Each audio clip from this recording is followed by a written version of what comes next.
Hi there! Welcome to Pallet University. So we all know the Alola region is based off of Hawaii, right?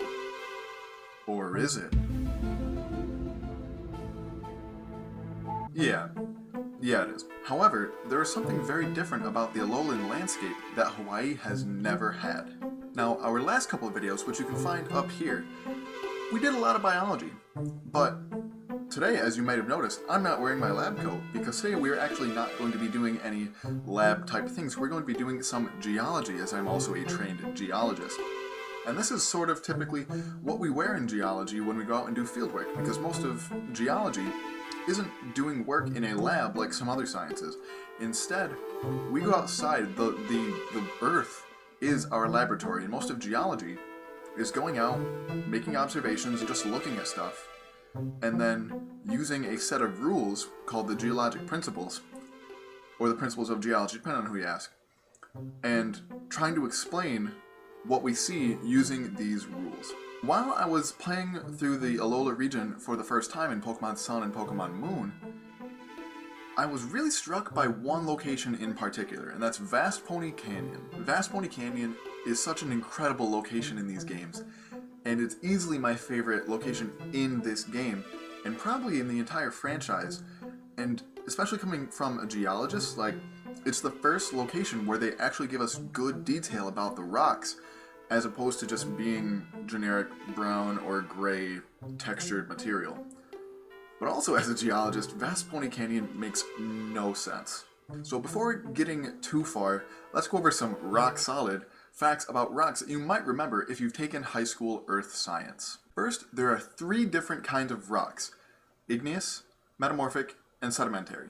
Igneous rocks are made by other rocks melting into magma if it's below the ground, or lava if it's above the ground, and letting it cool into a solid, actual, what we would call a rock. Granite and obsidian are really good examples of igneous rocks that most people will probably know. Metamorphic rocks are made when you heat up a rock, but not enough to completely melt it, or you put them under a lot of pressure by burying them deep in the earth. And slate and marble are nice examples that some people have probably heard of. And lastly, sedimentary rocks are made up of pieces of other rocks that get broken down by erosion and then being cemented back together. Things like sandstone, shale, or limestone are good examples, and some of the most common rocks on the surface of the earth. As I'm sure you know, if you haven't been living under a rock for the last couple of months, the Hawaiian Islands are made of volcanoes, and logically are made up of igneous rocks, which are largely produced at the surface of the earth by volcanoes. However, Vast Pony Canyon completely disagrees with this, because the rocks in Vast Pony Canyon are very clearly sedimentary rocks, which you can tell by the way it's layered. Sedimentary rocks are the only rocks that really show banding like that. There are some other kinds of rocks that show other kinds of banding, but not like that at such large scales. Those definitely have to be some kind of sedimentary rock, and from my guess, probably some kind of sandstone. I have checked as many geologic maps of Hawaii as I could find. Not one of them has any sandstone at all, let alone that much. And there's nothing even close to resembling what you would see at Vast Pony Canyon. So how could this much sandstone get onto a volcanic island? Well, maybe they aren't actually volcanic islands at all. Sure, Akala Island has Wela Volcano Park, but that's one volcano. Uliula Island might have some volcanoes on it, but they're definitely inactive, those being Mount Lanakila and Mount Hakulani, as well as the geothermal power plant at Blush Mountain. But to understand how Alola got to where it is, first we have to understand how Hawaii got where it is. You've probably heard of the term plate tectonics, but if you haven't, I'll explain it very quickly. In very, very simplified terms, there are several dozen plates that make up the Earth's crust, which is sort of like the outer shell. Like if you think of like an apple, you think of like the skin as the crust, where like the meaty part, the like pulpy part on the inside being the layer below called the mantle, and then the core being called the core. The crust is made up of plates that just sort of float on top of the liquid part of the mantle. Plates make up the entire outer shell and can move around because they literally are floating on top of liquid. which is how supercontinents like Pangea form, because at one point all the plates sort of put all their land masses together and made one continent. Obviously that's not the case now, but that shows very clearly how these plates can move around like pieces of a big liquid puzzle. And for this demonstration of how Hawaii formed, we're going to be focusing on 3 plates: the North American, Pacific, and Eurasian plates. So please excuse the graphics you're about to see. I made them between classes and I didn't have a ton of time. They're definitely not to scale whatsoever. But it just shows in layman's terms how Hawaii formed. So it started about 40 million years ago. Asia and North America were already separated by the Pacific Ocean. The liquid layer of the Earth, like I said, was called the mantle, sometimes can well up in what's called a hot spot, where part of the deeper mantle, which is closer to the core and hotter, melts more than the rest of it, becomes less dense, and rises because it's warm, and rises toward the crust. This makes the crust bulge up and makes a volcanic island come up out of the water. And because this oceanic crust is made out of an igneous rock called basalt, this little baby island is also made out of 100% igneous rock, no sedimentary rocks whatsoever. But keep in mind that the tectonic plates are constantly moving. The Pacific plate moves toward the Eurasian plate, and along with it moves the first Hawaiian island. But the hotspot remains in the same place and creates another island. Meanwhile, the magma chamber that moved along with the original volcano begins to cool over time and the volcano becomes inactive. This process happens over and over again, and eventually the first island will erode back into the sea while new islands will continue to pop up. So this is how Hawaii formed, but is it how Alola formed? I don't really think so.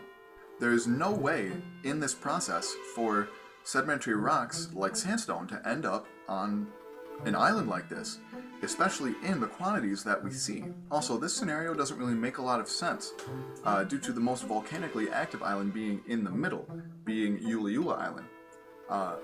Rather, it would make much more sense if it were on the outside, since it has to move like a conveyor belt across for new islands to pop up. So, if that's the case, how did Alola get way out in the middle of nowhere? So this map is from this Birdkeeper Toby video from 2017, which is adapted from the map on Cerebi.net's PokeEarth section. It has some of the side games on it as well, but these games don't have nearly as much detail in the graphics of the rocks as I would like to, be available for a good comparison. And the only thing of interest would be Pokemon Colosseum and Pokemon XD Gale of Darkness's Mount Battle, which is a volcano. But if Alola was moved next to the Ori region, so that Akala and Ula'ula's volcanic islands were closer to Mount Battle, well then that would still not explain how Pony Island got all of its sandstone. So that hypothesis doesn't really work. Instead, I think that the islands must have been rifted, which means when 2 plates move apart, from the area south of Kalos. This is the only area that would allow for sedimentary rocks to be on the west, which Pony Island is the westernmost island, and Vast Pony Canyon appears to be on the western coast of that island. This also keeps it around the equator, which is necessary for Alola's tropical climate. And as a minor non-geological aspect of it, being closer to Johto and Kanto could still explain why there's so much influence on Alolan culture from these 2 regions. And also, going back to geological terms, this location would explain something else very strange about Vast Pony Canyon. Some of the rock layers are tilted in such a way that they are vertical instead of being horizontal. And one of the principles of geology that I talked about earlier in the video is that sedimentary rocks are always deposited horizontally. If they are not horizontal, that is a sign that they have been messed up or moved around in some way. So one of the ways that rocks can become tilted like this is by tectonic activity, which is when tectonic plates just kind of move around, crash into each other, separate, which fits nicely with the idea that Alola was once part of Kalos. If we have the Alolan plate right here and the Kalosian plate over here, when they were once together, And if they split, that could cause tilting.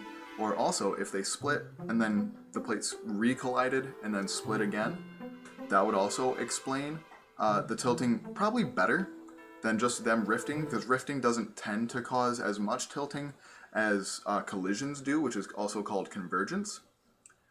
So my grand theory is they were once together, although on separate plates, and they rifted apart, were brought back together, and then rifted apart again.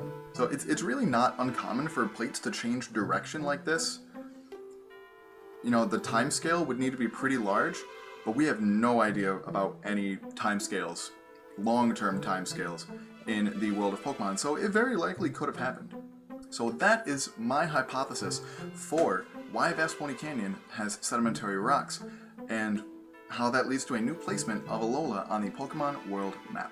So that is all I have for you today. Let me know your thoughts down in the comment section below. If you think I'm an idiot, if you are familiar with geology and you think that this isn't how any of this works, let's have a conversation. Keep an eye out for our weekly lecture next Saturday at 1 p.m. Eastern Time, and follow us on Twitter for updates at Pallet_U. And always remember, there's a time and place for everything.